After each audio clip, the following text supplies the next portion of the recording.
Welcome to the Spurs Roundtable, powered by Project Spurs. I am your host, Jeff Garcia. And in case you've been living under a rock, LaMarcus Aldridge, yes, the big man, free agent from Portland, is now a San Antonio Spur. Well, it's not official yet, but it'll be happening sometime soon, at least next week. Am I right, Paul? All right, so, of course, who are these knuckleheads with me? We got Preine, of course, Winston Harris, the Kawhi Leonard of the group. Do you have any questions? You have anything to say? No. There you go. See, right there. Kawhi Leonard group. And, of course, Paul Garcia. Gentlemen, yeah, LMA, LaMarcus, he's here. He is now the next big man to hopefully take over the, I guess, the mantle of the Spurs once TD calls it a day.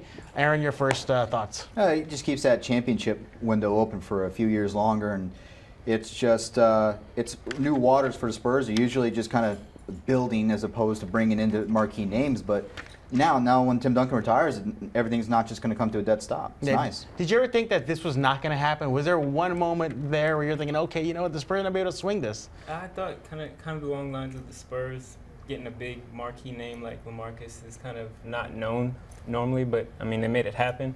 Now they have the foundation for after Tim and the big three disperse, that they have Kawhi and LaMarcus to build going forward. Yeah, that was a pretty hefty bill, though. They're going to get from LMA, LaMarcus, 4 years, $80 million? Yeah, about 4 years, $80 million, which is the max contract at his level. But I mean, talking about this, I think it's an interesting piece because this is something San Antonio's never had, which is an all-star talent. I mean, they usually, like Aaron says, they usually retool with the role players most of the time. Now, I mean, you got a guy that you might have to rebuild some of that offense around. I mean, there's just a lot of dynamics here, and this is like, it's almost like Pop's going to be like, just see what he can do. He gets to experiment with different lineups, and there's all these sorts of ways they can go on offense and defense. You haven't seen this type of push for a free agent since Jason Kidd back when he was in New Jersey. So this was definitely uncharted waters for the Spurs, but they made it happen. But aside from just the name, LaMarcus Aldridge, and the points, we don't have to go over his stats. We know what he brings. What are the pros that we can look from this deal? Well, pros from the deal is that even at 4 years, $20 million per, roughly, that's not a big number because the salary cap is going to spike over the next couple of seasons, and really his numbers financially are not going to hurt the Spurs that much. And then if you're looking as far as from a talent-wise, you got another great shooter out on the floor, and then in today's NBA, where everyone needs to know how to shoot, he's a huge asset. Let's talk about that potential starting lineup, Winston. Devastating. Danny Green, who I think was kind of a very underrated move by the Spurs. Very underrated, aside from LMA, but Danny Green, Tim Duncan, Kawhi Leonard. I mean, LaMarcus Aldridge. I mean, Tony Parker. I mean, talk about that. You're solid at every position.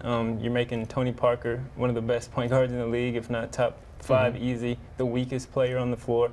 Spacing. I mean, the corner three for Danny Green is going to be huge.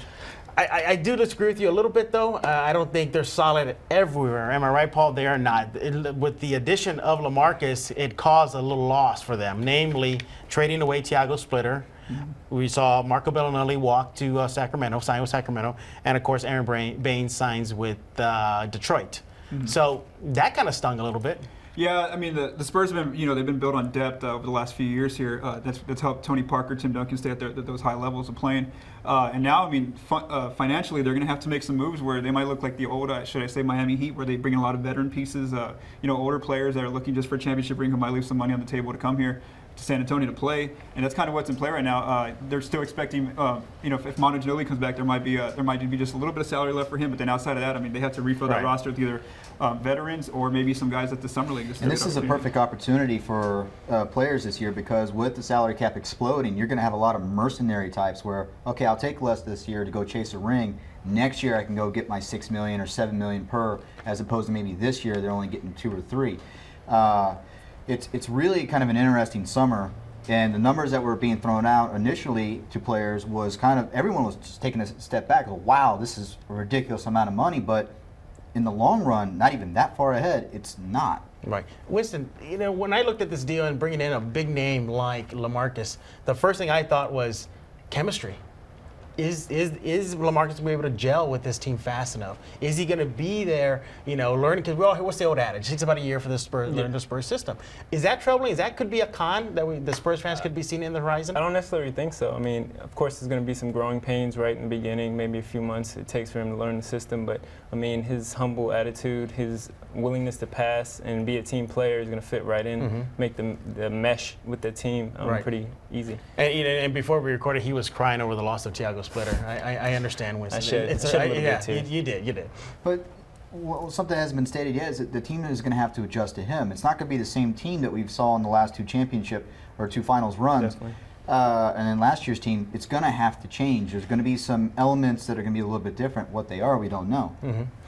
Let's talk about that bench, or lack of, or at least right now. Yeah. You know, and it's still early in the offseason, so you know Spurs fans really shouldn't be jumping the gun yet. The Spurs will get this done, get this bench under control. David West, that's the name you're hearing right now. Yeah, there's reports that Coach Pop's actually that's his next target is David West. I mean, David West is a good piece. You know, he left $12 million on the table at Indiana to possibly chase the ring, which would be with San Antonio. Washington's offering him $5 million, so there's also that in play. But yeah, he'd be a great depth piece if you need him. You know, he can still play in the post. He can shoot that 15-foot jumper.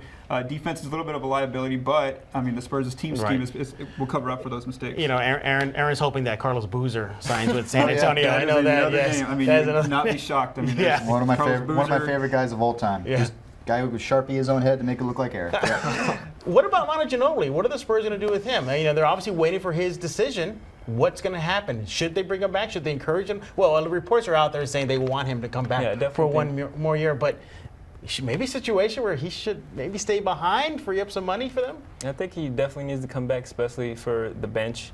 He's going to be the playmaker. He's going to be the leader for that squad when they get on the floor. So that's going to be a big piece that he's going to bring that leadership that they're going to need. Yeah, and considering that you don't have a lot of guards on your team right now at all who can handle the ball. I mean, really, it's just Tony Parker. And then Kawhi Leonard, you know, he's not a guard, but he's learning to take on that responsibility. You need Manu Ginobili because you need somebody who can control the offense coming off the bench. Yeah, with Manu Ginobili, you're probably not going to get the heavy minutes out of him next not. season at all. You know, you're probably going to get spot minutes at best. Yeah. You know, last season, it was just painful to see him on the court at times. But you know, right now on paper, the Spurs look great. Right now, that starting five is just awesome. Crazy good. Crazy good. Yeah. Too soon to jump the gun and project them to be perhaps the best team in the West right now? Not according to Las Vegas. I mean, they already jumped to the second. They have the. No, but apparently Cleveland has a better title shot than true. Just because they play in the East, that's obviously one injury in the West, and you're done pretty much. But I mean, Vegas thought that. You can just see. I mean, there was a projection out there. I think it was on ESPN.com that they could probably win 66 games if they got it together and everything like that. I mean, it's just they're going to have a lot of expectations. That's the one thing. I mean, Aldridge is going to be in a little bit different situation here. I mean, the pressure. I mean, this is a team that expects. Does he really have pressure though?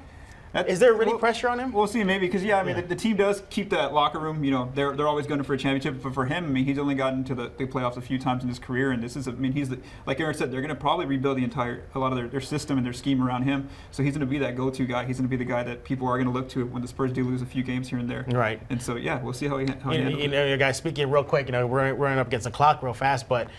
Speaking of the future of the Spurs could be on display in Utah and Las Vegas soon. Now, don't forget to follow Project Spurs because Paul Garcia and our other writer, Jose Grijalva, will be in Vegas to cover everything for the Summer League. But what are you looking forward to most about this year's Summer League squad? I'm looking at two players. Livio Jean-Charles, 2013 first-round pick. He's been playing with Tony Parker's team, Asvel, over in France the last 2 years. And then another guy that they drafted in the second round, Caddy Lane. I'm really interested to see how these guys are because, I mean, back in 2010, Gary Neal made his way out of the Summer League. The Spurs signed him to a contract because he had a great Summer League. This is a really good opportunity for any of these guys in the Summer League team to get one of those 14th or 15th bench spots. Right. Guys? Yeah, you're with the Spurs being so top-heavy in contract for their starters, you know, they're going to need a lot of help to build that bench because that was one of their biggest weapon the last couple of seasons was they were so deep. You had to sacrifice that in order to bring in LaMarcus Aldridge and to retain Danny Green and then, of course, Kawhi's contract. So they're going to have to rebuild that depth. Now, they're a great franchise at doing it. They're going to have to do it again, and that's going to be key this season because you have so many old guys that are still in your core. Yeah, and Winston is still hoping that somehow, some way, they bring back Tiago Splitter, right? A little bit. I really hope so. I know. We're all going to miss the big man. But yeah, as I mentioned before, don't forget to go out to ProjectSpurs.com and, of course, News 4 San Antonio and Fox 29 San Antonio for everything Spurs this summer. And just because the season's over does not mean we're done or News 4 and Fox 29 are done. Summer League, off-season moves, who will be the next players to be wearing black and silver, we have it all covered. But for Aaron, the Kawhi Leonard of the group, Winston Harris, and Paul Garcia, I'm Jeff Garcia. Thanks again for watching this episode of the Spurs Roundtable.